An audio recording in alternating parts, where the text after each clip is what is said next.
I've been a missing persons investigator for 13 years. Today, I opened a case file with my photo and a report that I vanished 8 days ago. The case file landed on my desk at 9:23 a.m. on a Wednesday morning, routine as coffee and bad fluorescent lighting. I'd just finished logging evidence from a runaway teen case when my partner Gina Halstead dropped a manila folder in front of me. "Fresh one," she said. "Adult male, missing 8 days, no known enemies, stable job, probably voluntary departure, but the wife's insistent something's wrong." I opened it without thinking, the way I'd opened thousands of case files over 13 years with the Denver Missing Persons Unit. Then I saw the photograph clipped to the intake form. It was me. Not similar, not close. My exact face staring back from a driver's license photo I recognized because I'd stood in that same DMV 3 years ago, annoyed at the wait time and the photographer's insistence I remove my glasses for the shot. My hands went numb. The folder slipped slightly before I caught it.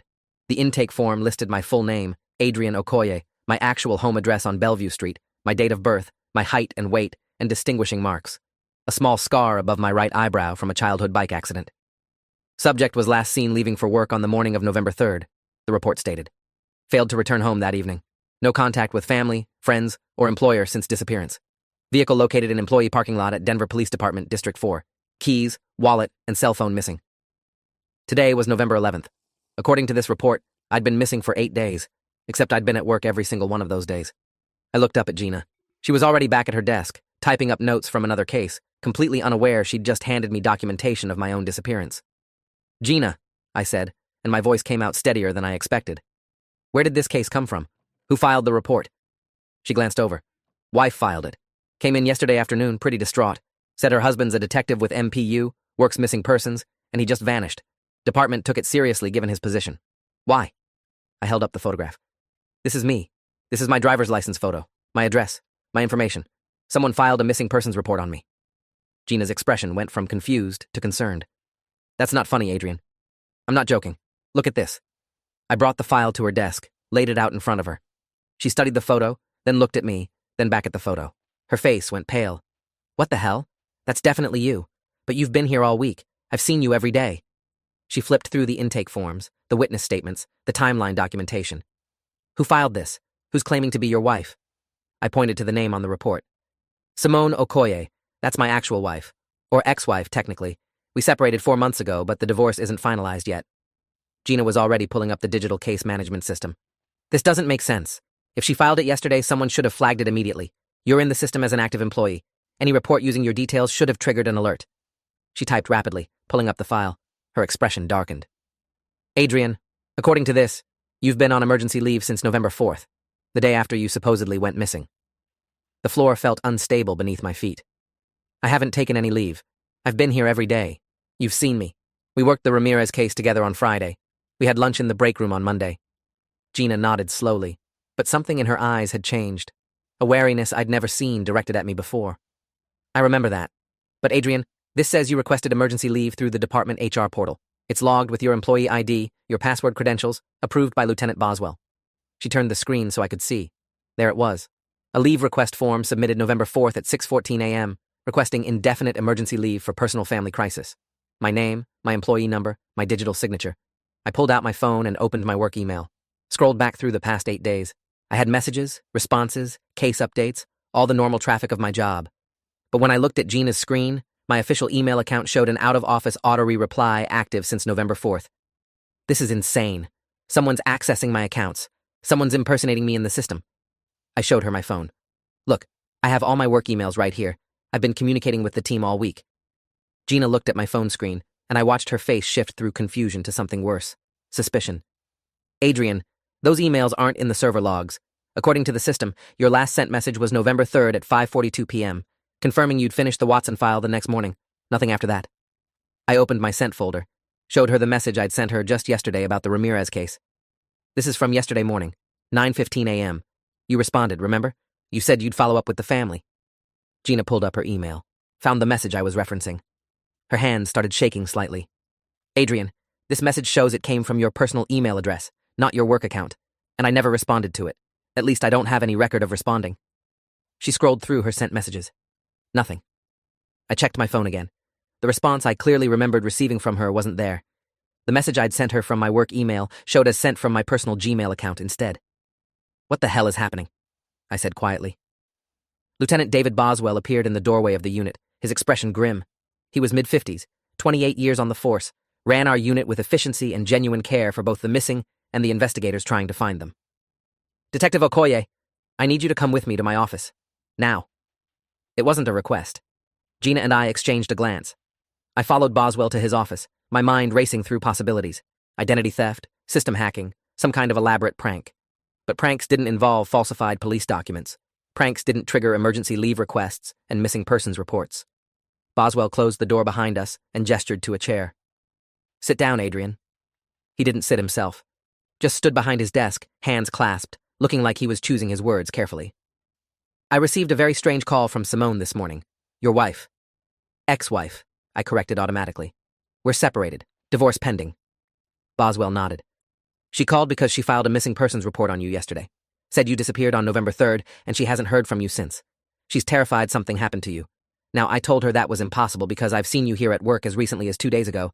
Except when I checked the logs, you've been on emergency leave for over a week. He paused. So either our system is compromised, or something very strange is going on. Which is it? I pulled out my phone. Lieutenant, I've been here every single day. I worked the Ramirez case, the Watson follow-up. I was in the staff meeting on Friday morning when we discussed the new database protocols. You were there. You saw me. Boswell's expression didn't change. Adrian, I haven't seen you since November 3rd when you left work at the end of your shift. The staff meeting you're referencing, I led that meeting. You weren't present. In fact, Gina mentioned you were dealing with a family emergency and would be out for a while. That was impossible. I remembered that meeting. Remembered sitting in the conference room, drinking terrible coffee from the machine that always burned it, listening to IT explain the new case management interface. Lieutenant, that's not possible. I was there. I remember the entire meeting. The new search parameters for the database, the discussion about the integration with the FBI's NamUs system, the complaint about the interface being too complicated. Boswell sat down slowly. Those topics were discussed. But Adrian, you learned about them through the meeting minutes that were emailed to the team afterward. You weren't physically present. I wanted to argue. Wanted to pull up proof. But what proof did I have? My memories were clear, but memories weren't evidence. The digital trail said I'd been gone. The official records said I'd requested leave. Even my partner, who I'd worked alongside every day, was looking at me with growing uncertainty.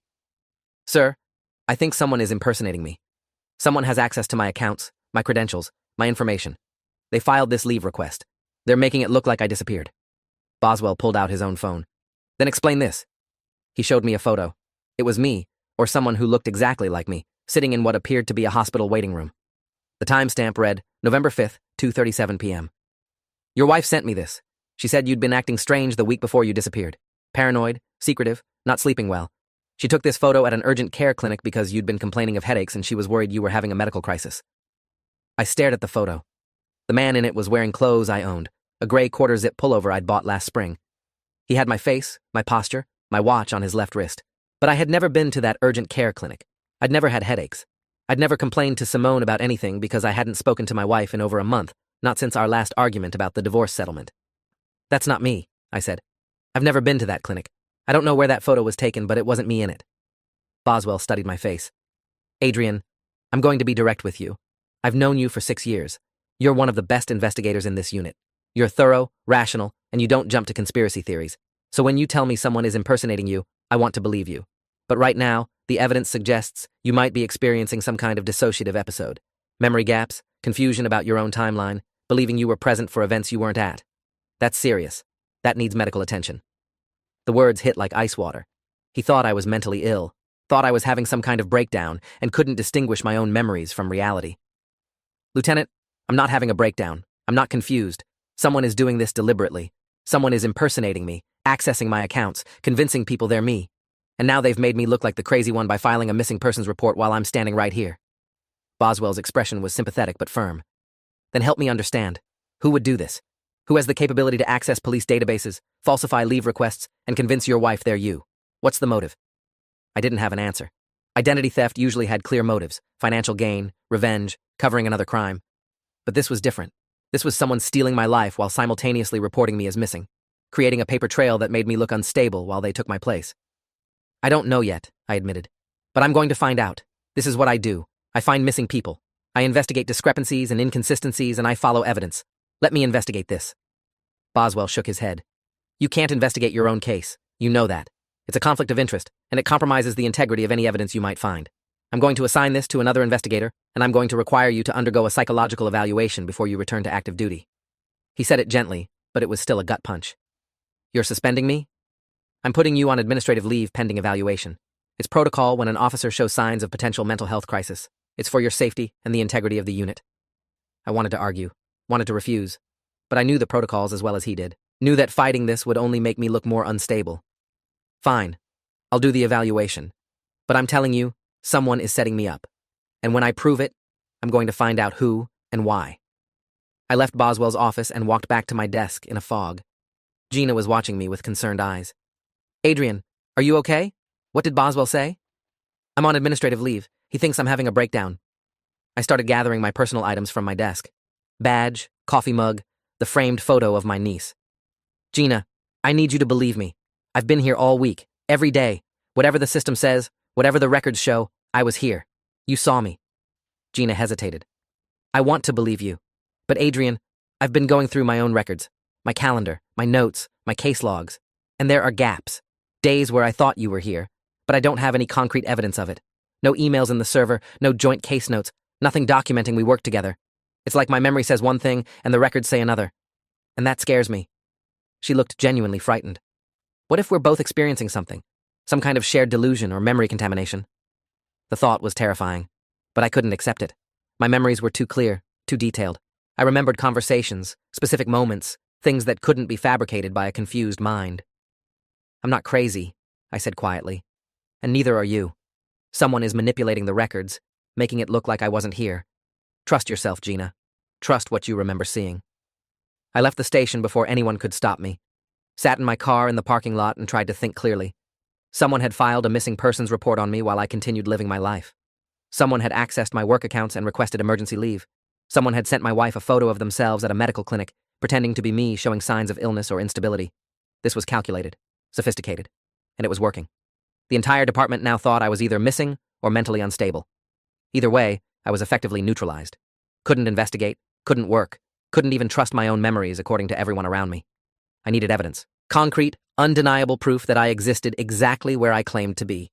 I pulled out my phone and started checking everything. My bank account first, transactions from the past 8 days, coffee shop purchases, gas station fill-ups, grocery store trips. All places I actually remembered going. But when I looked at the locations, my stomach dropped. The coffee shop charge from Monday morning showed a location in Boulder, 30 miles from Denver. I'd gotten coffee at the shop 3 blocks from the station. The gas station from Saturday was in Colorado Springs, over an hour south. I'd filled up at the station near my apartment. The grocery store transaction from Sunday showed a store I'd never been to in a neighborhood I didn't recognize. Someone was using my credit cards, making purchases in my name at locations I'd never visited, building a trail that placed me far from where I actually was. I called my bank's fraud department, waited through the automated menu hell until I got a human being. This is Adrian Okoye. I need to report fraudulent charges on my account. Someone's been using my card without authorization. The representative, a woman named Keisha Douglas, pulled up my account. I'm showing several transactions over the past week. Can you specify which ones are fraudulent? I listed them. The Boulder coffee shop, the Colorado Springs gas station, the unfamiliar grocery store. These aren't my transactions. I didn't make these purchases. Someone has my card information and they're using it. Keisha was silent for a moment. Mr. Okoye, I'm looking at our security flags. These transactions were all made with chip and PIN verification. That requires physical possession of the card and knowledge of your PIN. Do you still have your card in your possession? I checked my wallet. My credit card was there, exactly where it should be. Yes, I have my card, but these charges aren't mine. Sir, it's possible you're experiencing memory issues. All of these transactions show proper authorization. The card was physically present, and the correct PIN was entered. There's no indication of fraud from our security systems. Another dead end. Another person suggesting I was confused, forgetful, unable to remember my own actions. I hung up and sat in the parking lot, trying to calm the panic rising in my chest. Someone had figured out how to use my credit card, complete with PIN verification, while I still had the physical card. Someone had accessed my work systems with my credentials. Someone had convinced my wife they were me and that I was ill. This wasn't simple identity theft. This was something more complex. I needed to see Simone, needed to understand what she'd seen, what had convinced her to file a missing persons report. We hadn't spoken in weeks. The separation had been bitter, and the divorce proceedings even worse, but she was a key witness to whatever was happening. I drove to the house we'd shared until 4 months ago. It was a modest 2-bedroom in Englewood, the kind of starter home young couples buy when they're optimistic about the future. I'd moved out in July, been living in a cramped apartment ever since, still paying half the mortgage while we waited for the lawyers to sort everything out. Simone's car was in the driveway, a silver Mazda she'd bought last year. I parked on the street and walked to the front door. My key still worked, but it felt wrong to use it. I knocked instead. Waited. The door opened and Simone stood there, her expression cycling through confusion to shock to something that looked like terror. "Adrian?" Her voice was barely a whisper. "What are you doing here? When did you?" She grabbed my arm, pulled me inside, slammed the door behind us. Her hands were shaking. "Are you okay? Where have you been? I've been terrified. I thought something happened to you." "Simone, I don't understand. What are you talking about? I've been at work. I've been living at my apartment. I haven't been anywhere unusual." She stared at me like I was speaking a foreign language.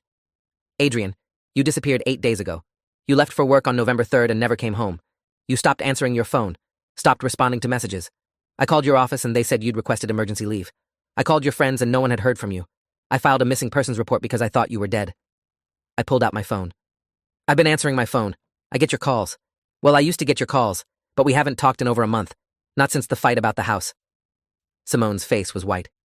"Adrian, I've called you 15 times in the past week, sent you 20 messages. You never responded to a single one." She pulled out her own phone, showed me the call log, my number over and over, all marked as unanswered, all with voicemails left. "I've been begging you to just let me know you're alive, begging you to come home so we can talk. I thought maybe you were having a breakdown, thought maybe the stress of the divorce pushed you over the edge." I checked my phone. No missed calls from Simone, no voicemails, no messages. My call log showed the last contact with her was October 8th, the day we'd argued about dividing our assets. "Simone, I don't have any of these calls in my phone. According to my records, you haven't tried to contact me at all." I showed her my screen. She looked at it, then at me, and I saw the exact moment her fear shifted to something else, doubt. "Adrian, this doesn't make sense. Why would my phone show all these attempts to reach you if they never went through? Why would your phone show nothing?" Her voice got quieter. "Unless you deleted them. Unless you're trying to make me think I'm crazy." "I'm not trying to make you crazy. I'm trying to figure out what's happening. Simone, someone filed a missing persons report using my information. Someone's been accessing my accounts, making charges on my credit card in places I've never been. Someone is impersonating me." She backed up a step. "Or you're having paranoid delusions. Adrian, you were acting strange the week before you disappeared. Anxious, secretive, not sleeping. I took you to the urgent care because you said you were having headaches and seeing things that weren't there. The doctor recommended you see a psychiatrist. Do you remember any of this?" "No, because it didn't happen." "Simone, I haven't seen you in over a month. I haven't been to any urgent care clinic. I haven't complained about headaches or hallucinations. That wasn't me." She pulled up a photo on her phone, the same one Boswell had shown me. Me in the urgent care waiting room, looking exhausted and unwell. "This is from November 5th. I took it while we were waiting to see the doctor. You'd been up for 3 days straight, said you couldn't sleep because you kept seeing someone watching you. Someone who looked exactly like you." The detail hit me like a physical blow. Someone who looked exactly like me. What else did I say? About this person who looked like me? Simone's expression shifted. "You said you'd seen them at work, that they were watching you, following you, trying to replace you. You sounded paranoid, Adrian. Delusional. That's why I insisted you see a doctor." My hands went cold. Someone who looked like me. Watching me. Trying to replace me. What if I hadn't been paranoid? What if there really was someone who looked like me, and they'd been surveilling me, learning my patterns, preparing to take my place? "Simone, what happened after the urgent care visit? Where did I go?" "You went home with me, slept for almost 12 hours. Then the next morning you left for work and I never saw you again." I checked the dates. November 5th was the urgent care visit. November 6th was supposedly my last day before requesting emergency leave. But I had clear memories of being at work November 6th, 7th, 8th, and every day since. Working cases, talking to colleagues, living my normal life. Either my memories were completely fabricated, which was terrifying, or someone had been living parallel to me, showing up to my wife as a distressed, ill version of myself, while I continued my actual life completely unaware. Did anyone else see me during that week? Friends, family, neighbors? Simone thought about it. "Your brother called. On November 4th, I think. You talked to him for a while. Seemed upset after. And Mrs. Kowalski next door, she mentioned seeing you leave early one morning. Said you looked tired." I called my brother immediately. Daniel Okoye, 2 years younger than me, worked as a civil engineer in Fort Collins. We talked maybe once a month, usually about family obligations or sports. He answered on the third ring. "Adrian? Everything okay?" "Danny, did you call me on November 4th? Did we talk?" "Yeah, you called me actually. Late at night, like 11 or something. You sounded weird, man. Paranoid. Said you thought someone was following you, watching your house. I told you to call the cops if you felt unsafe, but you said they wouldn't believe you. Then you just hung up. I tried calling back, but you didn't answer. I figured you were drunk or something and I'd check in later, but then I got busy with work and forgot." He paused. "Why? What's going on?" "I didn't call you that night. I have no memory of that conversation, but someone using my phone did." Daniel was quiet. "Adrian, that's concerning. You should see a doctor. Memory gaps like that can be serious." I wanted to scream. Everyone kept telling me to see a doctor, kept suggesting I was sick or confused or delusional. But I knew my own mind, knew my own life. "Danny, I'm fine, but I think someone is impersonating me, using my information, my phone, my identity. I need to figure out who and why." Jesus. Identity theft? More than that. They're living parts of my life while I'm living other parts, creating a timeline that makes me look mentally ill so no one believes me when I say it's not me. I could hear the skepticism in my brother's voice. "That sounds pretty elaborate. What would be the point? Why would someone go to that much trouble?" "Good question. What was the end game? If someone wanted to steal my identity for financial gain, they'd drain my accounts and disappear. If they wanted to frame me for something, they'd plant evidence of a crime. But this was different. This felt like they were trying to erase me, replace me entirely." I spent the next 3 days trying to build a case. I pulled security footage from the coffee shop where I actually bought coffee every morning. The barista remembered me, confirmed I'd been coming in regularly, but when we reviewed the footage from the past week, I wasn't there. The timestamps showed other customers, the normal morning rush, but no sign of me. "That's impossible," I told the manager, a guy named Amit Patel, who'd made my cappuccinos for 2 years. "I was here Monday morning. You made my drink. We talked about the Broncos game." Amit looked uncomfortable. "Sir, I make a lot of drinks. I might have you confused with another customer, but the footage doesn't lie. If you're not on camera, you weren't here." I checked my apartment building's security cameras. The building manager, Leslie Joe, pulled up the logs reluctantly. "Mr. Okoye, I'm not supposed to show these to residents without a warrant or police request. I am the police, or I was until 3 days ago. Please, I just need to verify my own comings and goings. The footage showed me entering and leaving at reasonable times. Work hours, evening returns, normal patterns. Except the person in the footage moved wrong, held themselves slightly different. I watched myself, or the person who looked like me, unlock my apartment door on November 7th around 6:30 p.m. They glanced at the camera briefly, and something about the expression was off. Too controlled, too aware of being watched. "Can you give me copies of this footage?" I asked Leslie. She hesitated. "I really shouldn't without proper authorization." "Please, it's important." She burned the footage to a drive, handed it over with obvious reluctance. "If anyone asks, I didn't give you this." I took the drive home and watched every frame. The person who looked like me had accessed my apartment multiple times over the past 8 days. They knew the door code, knew exactly how to move through the building without drawing attention. But there were small tells. They checked the mailbox more frequently than I would. Took the stairs instead of the elevator, which I never did because of a bad knee from a college basketball injury. Little things that wouldn't mean anything to a stranger, but screamed wrong to someone who actually lived that life. I set up my laptop and started building a timeline. 2 columns, one for where I actually was, and one for where the record said I was. The discrepancies were stark. While I was working the Ramirez case at the station, my credit card was being used in Boulder. While I was sleeping in my apartment, my phone was making calls from my wife's house. While I was sitting in my car in a parking lot trying to make sense of this, security footage showed me entering my apartment building. 2 places at once. Impossible unless there were 2 of me. I called the mandatory psychological evaluation number Lieutenant Boswell had given me. Dr. Rachel Finch, forensic psychologist, 22 years experience with law enforcement mental health. Her office was in a medical building downtown, the kind of place that tried to look professional but mostly just looked sad. Beige walls, generic art, magazines from 2 years ago in the waiting room. Dr. Finch was in her 50s, with sharp eyes and a manner that suggested she'd heard every excuse and delusion law enforcement officers could produce. "Detective Okoye, thank you for coming in. I understand you've been experiencing some concerning symptoms." "I'm not experiencing symptoms. I'm being impersonated. There's a difference." She made a note on her pad. "Tell me what's been happening from your perspective." I walked her through everything. The case file, the emergency leave request, the credit card charges, the security footage. Laid out my timeline with dates and times and specific evidence. She listened without interrupting, her expression neutral. When I finished, she was quiet for a long moment. "That's a very detailed narrative. You've clearly thought through the logistics. But Adrian, I need to ask you some difficult questions. Is it possible you're experiencing dissociative fugue states? Periods where you're acting and functioning but have no memory of your actions afterward?" "No. I have continuous memories of the past 8 days. There are no gaps." "What about false memories? Is it possible you believe you were at work, believe you were living your normal life, but those memories are actually fabricated by your mind to fill in gaps you're not consciously aware of?" I wanted to argue, but that was exactly what Gina had suggested. What Simone implied. What everyone kept circling back to. The idea that I was sick, and didn't realize it. Doctor, if I'm experiencing false memories, how do I prove what's real?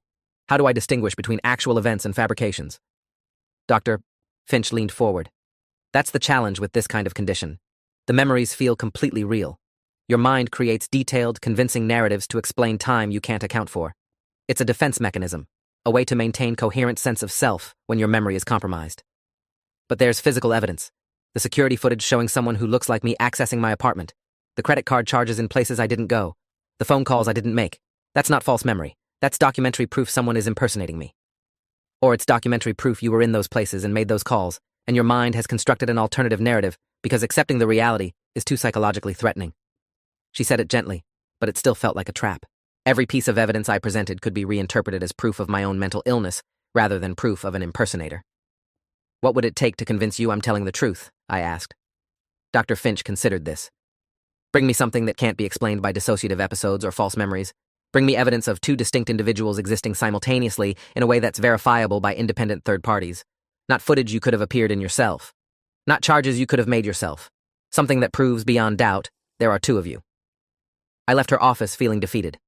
How do you prove you're not crazy when every attempt to prove your sanity can be dismissed as further evidence of your illness? I needed something undeniable, something that would force everyone to see the truth. I drove to the police station where I'd worked for 6 years, parked in the visitor lot instead of the employee lot because I no longer had access privileges, watched officers come and go, people I'd worked alongside for years, none of them noticing me sitting in my car like a stalker. Then I saw him, saw myself, walking out of the building at 4:15 p.m., carrying my work bag, wearing clothes from my closet. He moved like me, had my walk, my posture. But when he turned his head to check for traffic before crossing to the parking lot, I saw his profile, and something was wrong. The angle of his jaw was too sharp. The way he carried his shoulders was too straight. Small details that wouldn't register unless you knew exactly how Adrian Okoye actually moved through the world. He got into a car, a dark blue Nissan sedan I didn't recognize, started the engine and pulled out of the lot. I followed, keeping 2 cars back, using every surveillance technique I'd learned over 13 years of investigative work. He drove to my apartment building, used the door code, which he shouldn't have known, went inside. I waited 30 minutes, then went to the building myself, used my own code to get in. Took the stairs, slowly, quietly. My apartment was on the 3rd floor, number 312. The door was closed. I pressed my ear against it and heard movement inside. Someone was in my home. I pulled out my phone, started recording video, and knocked on my own door. Footsteps approached. The door opened, and I was looking at myself. Exactly myself. Same face, same build, same shocked expression I would have worn if I opened my door to find myself standing in the hallway. We stared at each other for a frozen moment. Then he smiled, and it was the wrongest thing I'd ever seen. My smile on a face that wasn't quite mine, arranged in an expression I'd never made. "Hello, Adrian," he said in my voice. "I've been wondering when you'd figure it out." I held up my phone, making sure the camera captured both of us. "Who are you? What are you?" The not me tilted his head. "I'm you, the better version. The one who actually shows up for work, maintains relationships, doesn't let everything fall apart through neglect and avoidance." He stepped back, gestured for me to enter my own apartment. "Come in. We should talk." Every instinct screamed not to go inside, not to give him the home advantage. But I needed answers, and I needed footage of both of us together, proof that there were two. I stepped inside, keeping my phone raised, recording everything. The apartment looked like mine, but cleaner. The dishes were done, the laundry put away, the clutter organized, all the things I'd been meaning to do but never got around to. "You've been living here," I said. "Living my life. Why?" The not me sat down on my couch like he owned it. "Because you weren't. You went through the motions, but you weren't really present. At work, you solved cases, but you didn't care about the people. In your marriage, you were physically there, but emotionally absent. You created a life-shaped hole where Adrian Okoye should have been, and I filled it. That doesn't answer the question. What are you? Are you a twin I didn't know about? A clone? Some kind of sophisticated impersonator?" He laughed, and the sound was almost right, but not quite. "I'm what happens when someone stops living their own life. I'm the replacement that slides into the space you abandoned. You can call me a doppelganger if it makes you feel better. A fetch. A Vardoger. Humans have had names for us for centuries." My blood went cold. "You're saying you're not human." "I'm saying I'm what fills the void when humans check out of their own existence. You stopped being fully Adrian Okoye about a year ago. The marriage fell apart, the job became routine, you started just going through motions instead of actually living. That created a gap. I filled it. And honestly, I'm doing a better job than you did." He leaned forward. "Your wife thinks I'm recovering from a breakdown but getting better. Your lieutenant thinks I'm dedicated enough to work through personal crisis. Your colleagues actually like me because I listen when they talk instead of just waiting for them to stop. I'm the version of you people actually want to be around. I wanted to argue but couldn't. Everything he was saying was true. I had been checked out, had been going through motions. The divorce had gutted me, and I'd responded by becoming numb, distant, barely present in my own life. So what happens now? You just take over completely, and I disappear? That was the plan, the not me said calmly. I establish myself as the real Adrian Okoye, living your life better than you did. You become the missing person, the case file that never gets solved. Eventually, evidence of your mental breakdown surfaces, people assume you wandered off during a psychotic episode, and your life continues without you. I become you, and you become a tragic footnote. He smiled again. But you had to go and start investigating, had to use those detective skills to uncover what was happening. Now we have a problem. The problem is you're not me. You're some kind of entity wearing my face, and I have footage of both of us together, proof that there are two. Once I show this to people, your whole scheme falls apart. The not me stood up. You think they'll believe you? They already think you're having a breakdown. You show them footage of you talking to yourself, and they'll just see more evidence of psychosis, schizophrenia, dissociative identity disorder, paranoid delusions. The only thing you're proving is that you need psychiatric intervention. He moved closer, and I backed toward the door. Here's what's going to happen. You're going to turn off that phone, delete the footage, and walk away. Start over somewhere far from here. I'll keep being Adrian Okoye, live your life properly, and everyone will be better off. Or you can fight me, and I'll make sure everyone knows you're violently unstable. Make sure you end up institutionalized for your own safety. I held my ground. I'm not walking away. This is my life, my identity. You don't get to take it. I already took it. I've been you for 8 days and no one noticed the difference. In fact, they prefer me. That should tell you something about how little you were actually living this life. He reached for my phone. I pulled back. He grabbed my wrist, his grip stronger than it should have been, and twisted. The phone fell, hit the floor hard. I heard the crack of the screen. The not me bent to pick it up, and I tackled him. We went down hard, grappling on the floor of my apartment. He fought like he knew exactly how I'd move because he'd studied every aspect of me. But I had the advantage of desperation. I managed to grab the phone, scramble to my feet, and run for the door. Made it to the hallway before he caught me again. Slammed me against the wall hard enough to knock the wind from my lungs. You're making this harder than it needs to be, he said, and his voice had changed. Deeper, with harmonics that didn't sound human. I offered you a peaceful exit. Now I'm going to have to make you disappear the hard way. A door opened down the hallway. Mrs. Kaufman from 316, an elderly woman who'd lived in the building for 30 years. She looked at us, at what appeared to be one man violently assaulting himself, and her expression went from confused to frightened. I'm calling the police, she said, backing into her apartment. The not me released me immediately, his expression shifting to concern. Mrs. Kaufman, it's okay. He's my brother. We're just having a family dispute. Nothing to worry about. But she'd already slammed her door. I heard the locks engaging. The not me turned to me, and his face was calm again. Controlled. This is your last chance. Walk away, or I will destroy you so completely you'll wish you had. I ran. Burst out of the building and into the parking lot. Got in my car and drove, hands shaking, the adrenaline making everything feel hyper-real. My phone screen was cracked but still functional. The video was still recording, 38 minutes of footage. I pulled into a parking garage 3 blocks away and finally stopped the recording. Watched it back.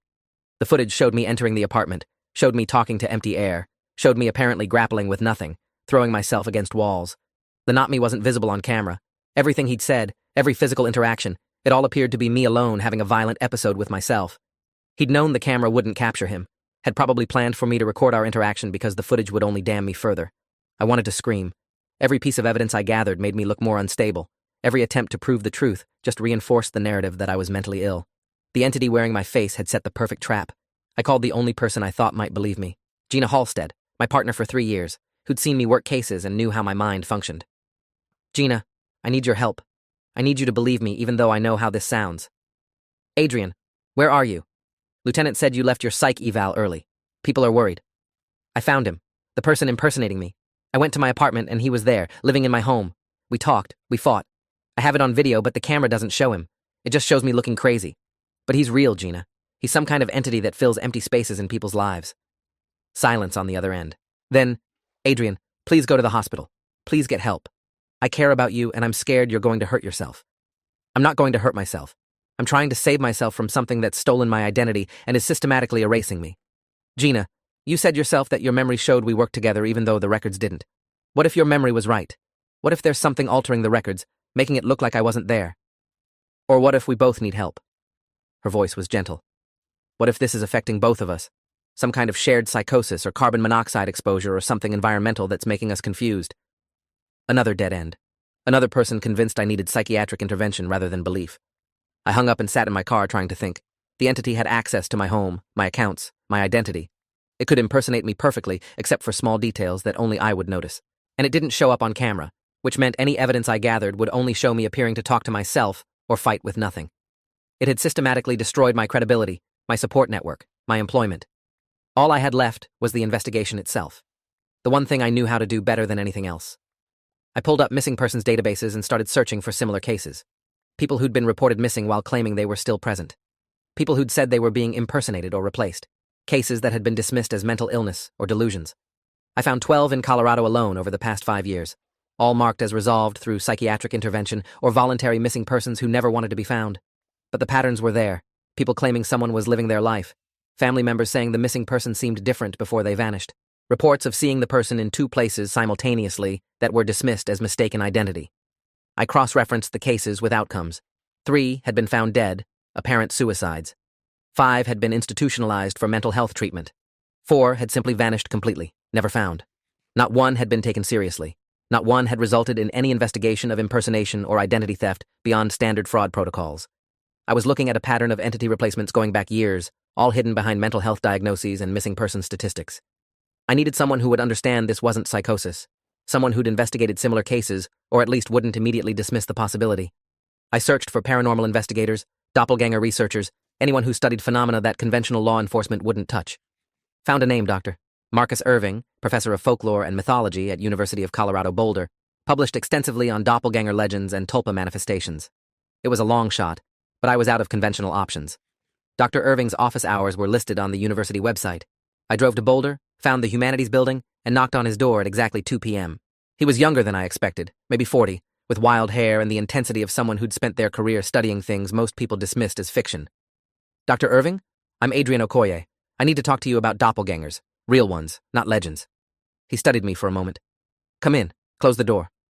His office was chaos. Books stacked everywhere, papers covering every surface, a whiteboard filled with diagrams and notes. You're not the first person to come to me with this, he said, gesturing to a chair. I get maybe 3 or 4 people a year claiming they've encountered their double. Most are experiencing psychological breaks, but some, a very small sum, are telling the truth. I pulled out my phone, showed him the cracked screen footage of me alone in my apartment. I recorded myself talking to it, fighting with it. It doesn't show up on camera, but it's real. It's been living my life, accessing my accounts, convincing people it's me. Dr. Irving watched the footage carefully. Describe it. When you looked at it, what did you see? Myself. Exactly myself. Same face, same build. But small things were wrong. The way it held itself, the way it smiled, like it was copying me from a study guide instead of actually being me. He nodded. That's consistent with the phenomenon. They're not perfect. They can't be. They're essentially parasitic entities that attach to human identities when those identities become weak or unstable, when someone stops fully inhabiting their own life. That's what it said, that I'd created a gap and it filled it. Dr. Irving pulled out a thick file. I've been documenting cases for 15 years. The entities vary. Some seem more aware than others. Some are better at mimicking. But they all follow similar patterns. They target people experiencing major life transitions, depression, dissociation, people who've become disconnected from their own existence. The entity moves in gradually, takes over small aspects of life, then larger ones, until the original person is pushed out entirely. He showed me photographs, documents, case files. Most of the time, the original person ends up institutionalized or dead. The entity becomes them and lives their life. No one ever knows the difference except maybe people who were very close to the original, and even they usually convince themselves they're imagining the changes. How do I stop it? How do I prove it's not me? Dr. Irving was quiet. That's the problem. They're designed to be unprovable.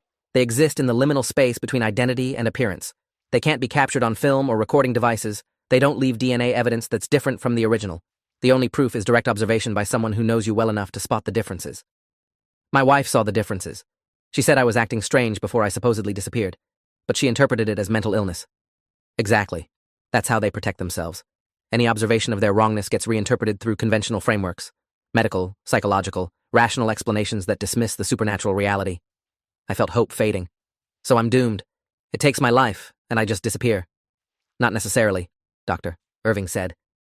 There's one thing they can't replicate. Memory. Deep, specific memories that only the original person would have. If you can find someone who knew you very well and get them to test your doppelganger with detailed questions about shared experiences, the entity won't be able to answer correctly.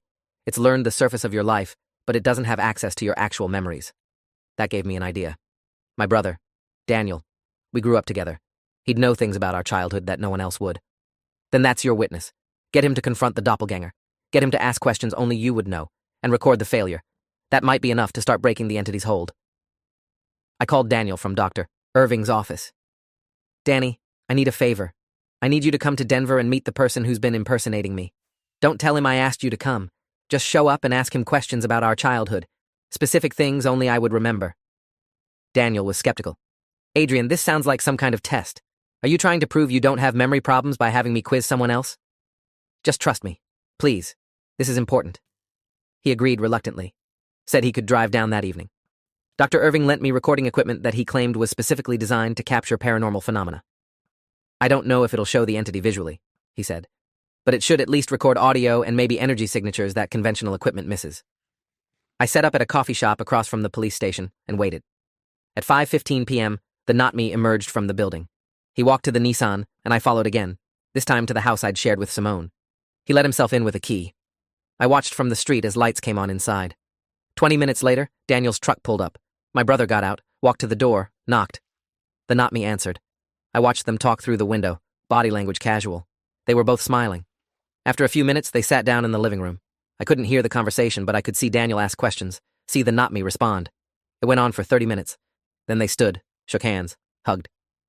Daniel left looking satisfied, like he'd just had a good conversation with his brother. I intercepted him in the driveway. Danny, how did it go? Did you ask him the questions? Daniel looked at me with concern. Adrian, you're here too? What's going on? I thought you were inside. That's not me inside. That's the impersonator. Did you ask him about our childhood? Yeah, I asked about when we built that treehouse in the backyard, about the time we snuck out to that concert, about Mom's reaction when we crashed her car. He remembered everything perfectly. My heart sank. He couldn't have. Those are my memories. Private memories that no one else would know the details of. Daniel's expression shifted to worry. Adrian. He knew everything. Even stuff I barely remembered. He mentioned the exact model of car we crashed, what song was playing on the radio, what excuse we tried to use. Details I'd forgotten but recognized as true when he said them. Impossible. Unless the entity had access to more than surface observations. Unless it could somehow extract real memories instead of just mimicking behavior. I checked Dr. Irving's recording equipment. The session had captured audio of Daniel's voice asking questions and the not-me's voice responding. But when I played it back, the not-me's answers were subtly wrong. The car model was close but not quite right. The song was from the right year, but not the actual song that had been playing. The excuse was plausible, but not what we'd actually said. Small errors that Daniel, hearing them in real time, had unconsciously corrected in his own mind. His brain had filled in the right details because the wrong ones were close enough. But listening to the recording with full attention, the mistakes were obvious. Danny, listen to this. Listen to his answers carefully. I played back the recording. Daniel listened, his expression changing as he caught the discrepancies. That's not quite right. The car was a Subaru Legacy, not a Camry. The song was Smells Like Teen Spirit, not Come As You Are. We said we were at the library, not a study group. He looked at me with growing alarm. Why would he get those details wrong? Because he's not me. He's something else. Something that learned about my life, but doesn't have my actual memories. I showed Daniel the footage of me in my apartment, explained everything. The entity, the missing persons report, the systematic takeover of my identity. I need you to believe me.